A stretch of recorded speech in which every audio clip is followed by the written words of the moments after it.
नहीं। आज इस गरिमामयी सदन में मैं अपने सभी सम्मानित सदस्यों को लद्दाख की पूर्वी सीमाओं पर हाल में हुई गतिविधियों से अवगत कराने के लिए उपस्थित हुआ हूं। जैसा कि आपको ज्ञात है, हमारे माननीय प्रधानमंत्री श्री नरेंद्र मोदी जी ने हाल ही में लद्दाख का दौरा कर हमारे बहादुर जवानों से मुलाकात की थी एवं उन्हें यह संदेश भी दिया था कि समस्त देशवासी अपने वीर जवानों के साथ खड़े हैं। अध्यक्ष महोदय, मैंने भी लद्दाख जाकर अपने शूरवीरों के साथ कुछ समय बिताया है और मैं आपको यह बताना चाहता हूं कि मैंने उनके अदम्य साहस, शौर्य और पराक्रम को महसूस भी किया है। आप जानते हैं कि कर्नल संतोष बाबू और उनके 19 वीर साथियों ने अपनी मातृभूमि की रक्षा करते हुए अपना सर्वोच्च बलिदान दिया है।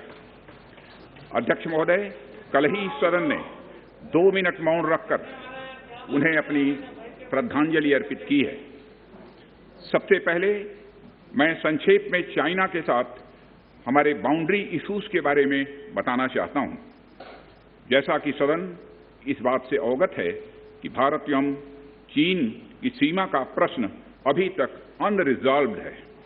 भारत और चाइना की बाउंड्री का कस्टमरी और ट्रेडिशनल अलाइनमेंट चाइना नहीं मानता है। हम यह मानते हैं कि यह अलाइनमेंट वेल एस्टेब्लिश्ड भौगोलिक सिद्धांतों पर आधारित है, जिसकी पुष्टि न केवल ट्रीटीज और एग्रीमेंट द्वारा बल्कि हिस्टोरिक यूजेस के प्रैक्टिसेस द्वारा भी हुई है। इससे दोनों देश सदियों से अवगत हैं, जबकि चाइना यह मानता है कि बाउंड्री अभी भी औपचारिक रूप से निर्धारित नहीं है।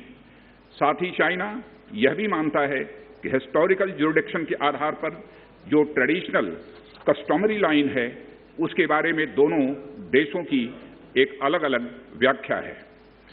दोनों देश 1950 एवं 1960 के दशक में इस पर बातचीत कर रहे थे, परंतु इस पर म्यूचुअली एक्सेप्टेबल समाधान नहीं निकल पाया। जैसा कि यह सदन अच्छी तरह अवगत है कि चाइना भारत की लगभग 38,000 स्क्वायर किलोमीटर भूमि का अनधिकृत कब्जा लद्दाख में किए हुए है। इसके अलावा 1963 में एक तथाकथित बाउंड्री एग्रीमेंट के तहत पाकिस्तान ने पीओके की 5,180 स्क्वायर किलोमीटर भारतीय जमीन अवैध रूप से चाइना को सौंप दी है। चाइना अरुणाचल प्रदेश की सीमा से लगे हुए लगभग 90,000 स्क्वायर किलोमीटर भारतीय क्षेत्र को भी अपना बताता है। अध्यक्ष महोदय, भारत तथा चाइना दोनों ने औपचारिक तौर पर यह माना है कि सीमा का प्रश्न एक जटिल मुद्दा है, जिसके समाधान के लिए पेशेंस की आवश्यकता है तथा इस इशू का फेयर, रीजनेबल और म्यूचुअली एक्सेप्टेबल समाधान शांतिपूर्ण बातचीत के द्वारा निकाला जाना चाहिए।